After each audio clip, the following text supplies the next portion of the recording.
शांति जी मुलाकात कर VS4 2023 मिठा मिठा बाप दादा चवंदा मीठे मीठे ॿार बाप तव्हांखे पढ़ाई जो पढ़ाइनि था इहा ई उन्हनि जी कृपा आहे। तव्हां तकदीर जगाए करे आया आहियो भविष्य नई दुनिया में देवी ऐं देवता ठहण। कृष्णा ॿारनि बाप जी सम्मुख ते कहिड़ी प्रतिज्ञा कयो? तव्हां प्रतिज्ञा कई बाबा तव्हां ईंदा त भारत खे स्वर्ग ठाहिण। बाबा तव्हां आया आहियो भारत खे स्वर्ग ठाहिण। असां तव्हांजी श्रीमत ते हली भारत खे स्वर्ग ठाहिण में तव्हांजो मददगार थींदसि। पवित्र ठही भारत खे पवित्र ठाहींदसि। पवित्र ठही भारत खे पवित्र ठाहींदासीं। गीत आहे तकदीर जगाए करे आई आहियां।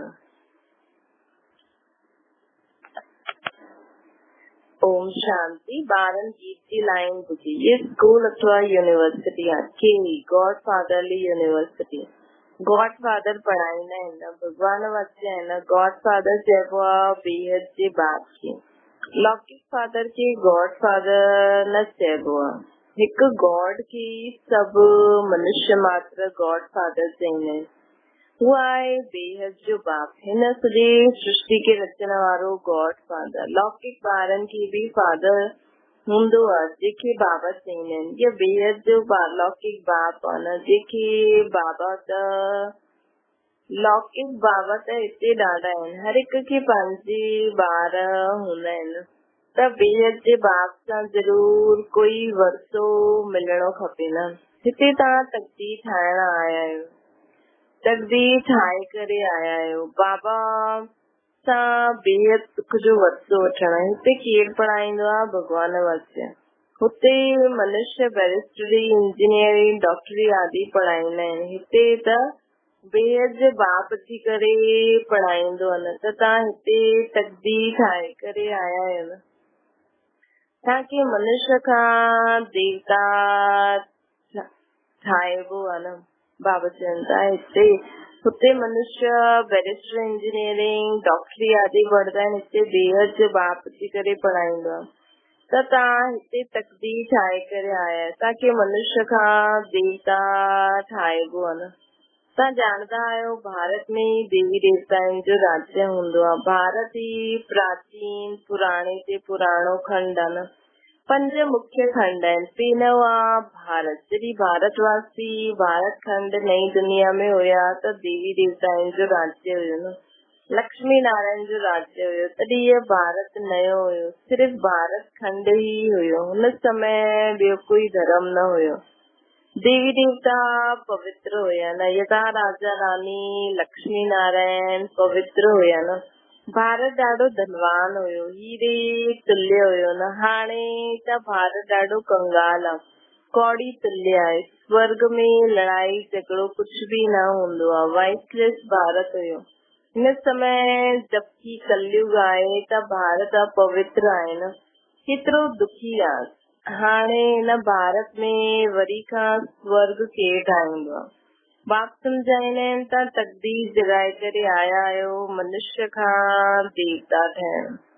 जो बेहद जो बाप ई ठाहींदा आहिनि त तकदीर जगाए करे आया आहियो मनुष्य खां देवता ठहण।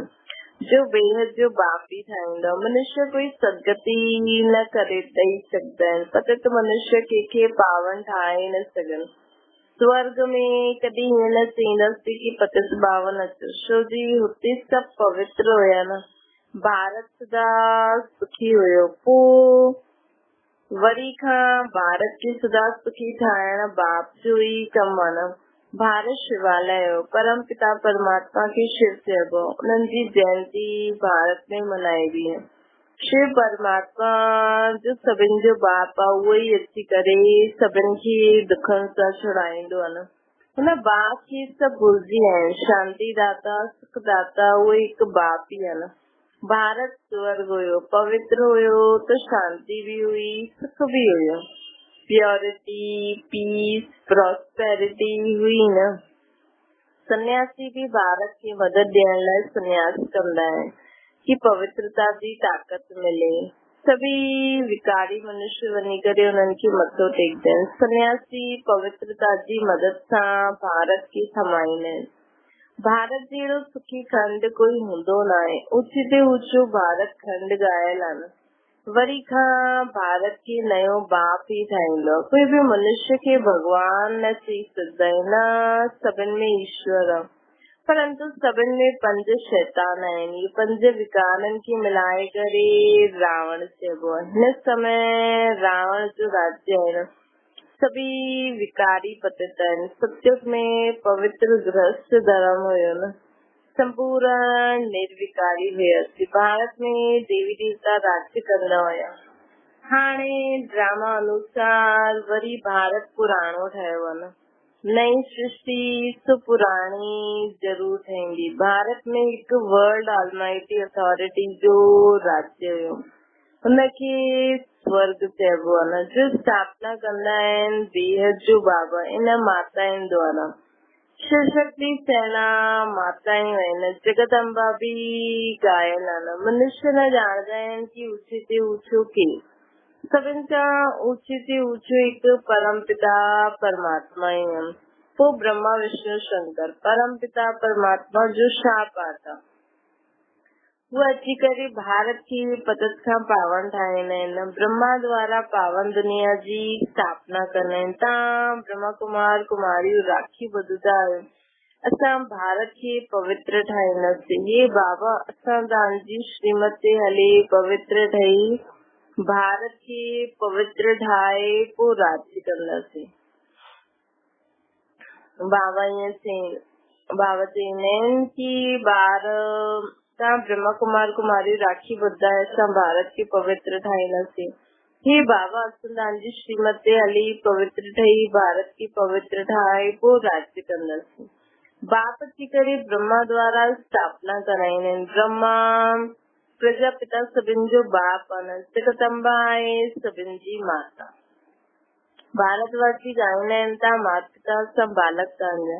बाप स्वयं अची करे पढ़ाईंदा आहिनि। इहे ई कृपा कंदा आहिनि जंहिंसां असां भविष्य में ॾाढो सुख ॾिसंदासीं।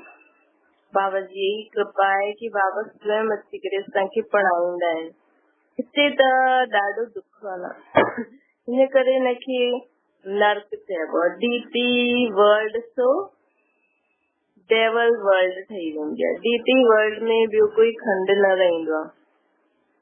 बेहद जो बाप अची करे ॿारनि खे बेहद वर्ल्ड जी हिस्ट्री जोग्राफी सम्झाईंदा आहिनि, जो कोई सम्झाए न सघे। बेहद जो बाप अची करे ॿारनि खे बेहद जी वर्ल्ड जी हिस्ट्री जोग्राफी सम्झाईंदो आहे, जो कोई सम्झाए न सघे। तव्हां ॿार बेहद जे बाप सां प्रतिज्ञा कंदा आहियो, हे बाबा, तव्हां आया आहियो भारत खे स्वर्ग ठाहिण। असां श्रीमत ते हली भारत खे स्वर्ग अथवा श्रेष्ठ ठाहींदासीं।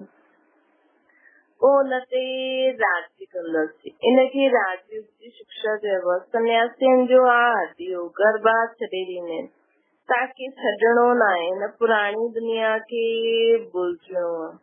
तव्हां हाणे नई दुनिया में वञण वारा आहियो न। बाप गाइड थी करे आया आहिनि। उहा आहे लिबरेटर, सभिनि खे दुखनि सां छुड़ाइण वारो। शिव बाबा जो भारत आहे बर्थ प्लेस। सोमनाथ जो मंदिर भी हिते है न। मनुष्य भुलिजी आहिनि कि भारत वॾो तीर्थ आहे। सभी मनुष्य जो बाप जो सुख शांति ॾियण वारो, उन्हनि जो बर्थ प्लेस आहे न। सभिनि खे भारत में अची करे शिव जे मंदिर में शिव खे नमन करणो खपे। सभिनि खां श्रेष्ठ मत भगवान जी आहे। श्री श्री शिव बाबा बेहद सुख ॾियण वारो। सुख मिलंदो आहे बाप सां। विनाश त साम्हूं बीठो ई आहे। इहा महाभारी लड़ाई द्वारा सुखधाम शांतिधाम जा गेट खुलंदा।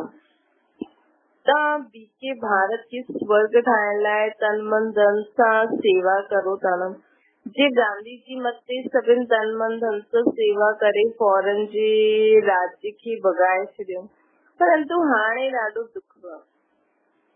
हाणे न रावण ते जीत पाइणी आहे। अधु कलाक रावण राज्य अधु कलाक राम राज्य। द्वापर खां वठी करे देह अभिमान में अचण सां बाप खे भुलिजी विया आहिनि। बाप खे न ॼाणण जे कारण लड़दा झगड़दा रहंदा आहिनि। त भारतवासी जॾहिं दुखी थी वेंदा आहिनि तॾहिं बाप ईंदा आहिनि ॿारनि जी क़िस्मत जगाइण। हिते बाबा चवनि था हिते अंधश्रद्धा जी कोई ॻाल्हि कोन्हे, ये त पढ़ाई है न। बाप अची करे सिधी नॉलेज ॾींदा आहिनि, छोकी उहो नॉलेजफुल आहे न। चईंदा आहिनि मुंहुं में सॼो चक्कर जो ज्ञान आहे। सत्य में लक्ष्मी नारायण जो राज्य हुयो, पोइ राम सीता जो। शेर बकरी जल पींदा हुया इकट्ठा, यथा राजा रानी तथा प्रजा हुया।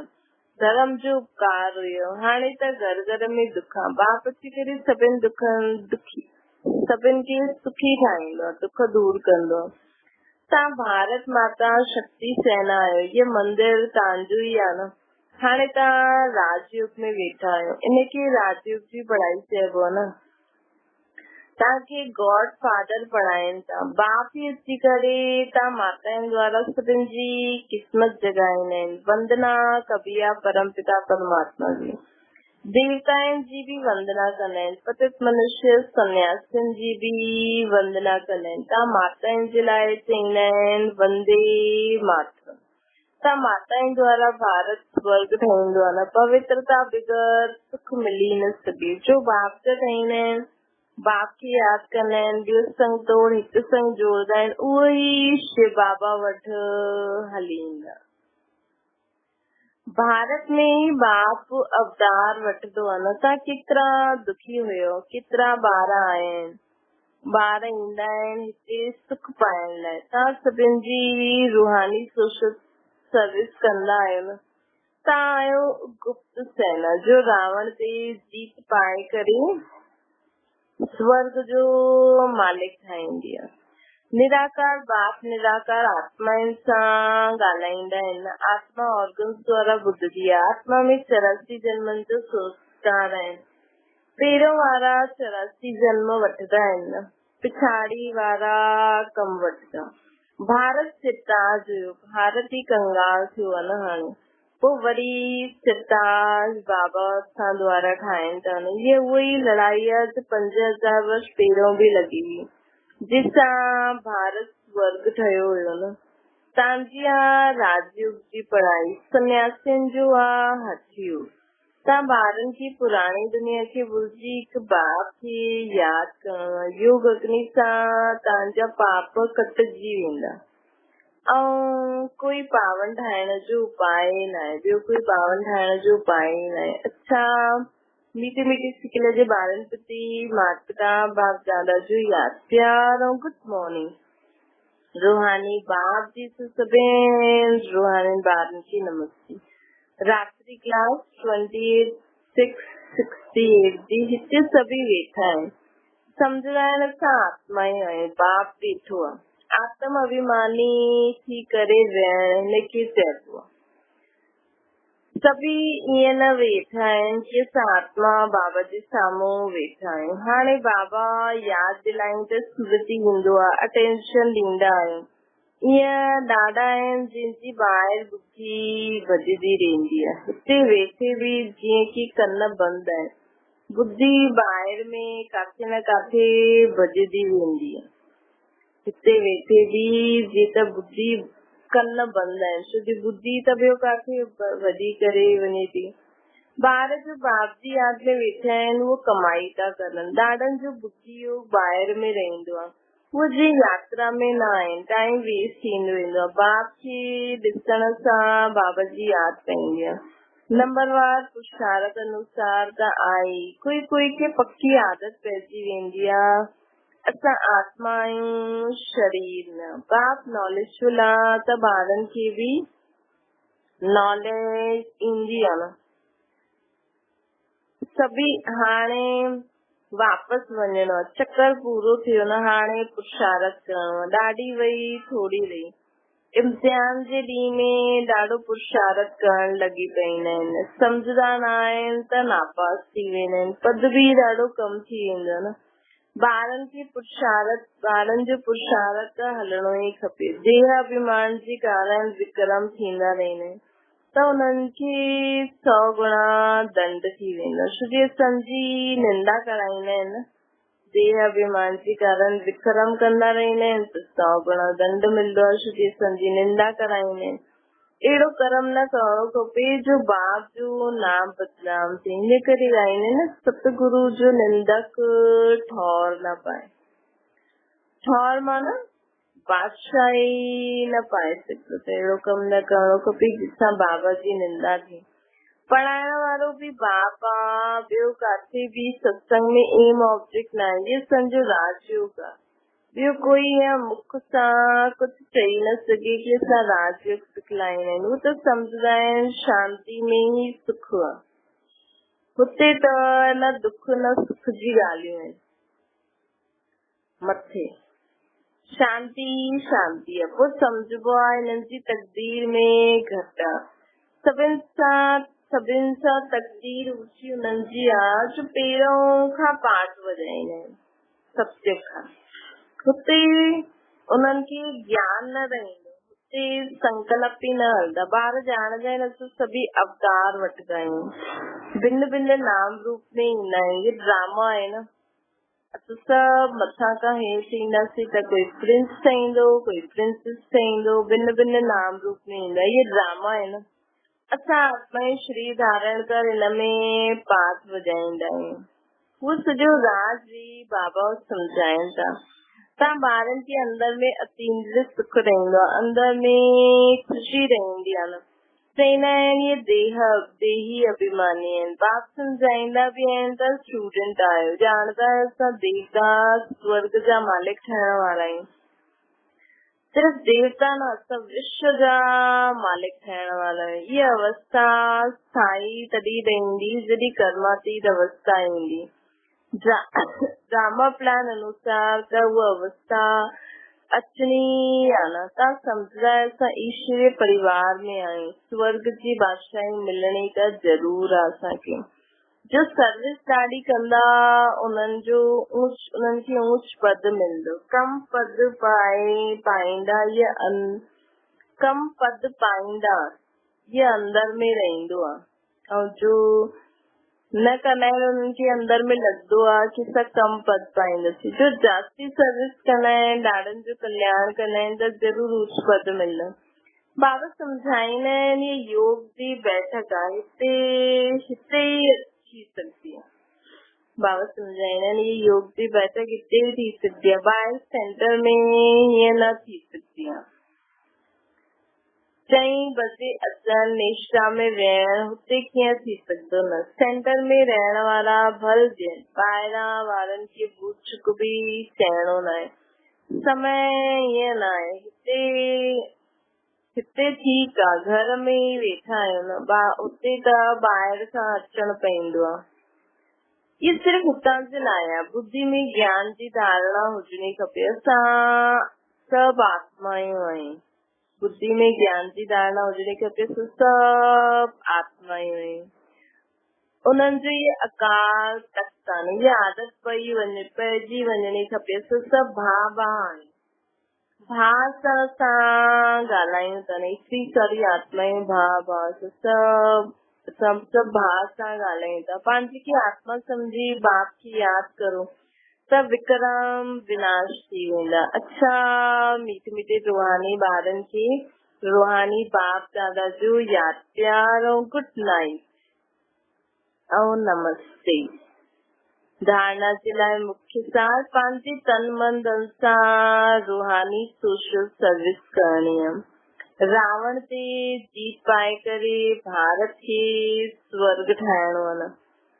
ॿियो आहे अपार सुख पाइण लाइ पवित्रता जी प्रतिज्ञा करे ऐं सभु संग तोड़ हिकु बाप जी यादि में रहणो। वरदान स्वयं के बेहद जी स्टेज ते समझी सदा श्रेष्ठ पाठ वॼाइण वारा हीरो पाठधारी ठहनि। तव्हां सभु विश्व जे शोकेस में रहण वारा शोपीस आहियो। बेहद जी अनेक आत्माउनि जे विच में वॾे ते वॾी स्टेज ते आहियो। हिन स्मृति सां हर संकल्प बोल कर्म करो त विश्व जी आत्मा ई असांखे ॾिसंदी। इन सां हर पार्ट श्रेष्ठ थी वेंदो ऐं असां हीरो पारदारी ठही वेंदासीं। सभी तव्हां निमित आत्माउनि सां प्राप्ति जी भावना रखंदा आहिनि त सदा दाता जा ॿार ॾींदा ई रहो, सर्व जी आशायूं पूरण कंदा ई रहो। स्लोगन आहे सत्यता जी शक्ति पास थी, सत्यता जी शक्ति पास हुजे असां वटि त ख़ुशी ऐं शक्ति प्राप्त थींदी वेंदी आहे। सत्यता जी शक्ति पास हुजे त ख़ुशी ऐं शक्ति प्राप्त थींदी रहंदी आहे। अच्छा, ओम शांति।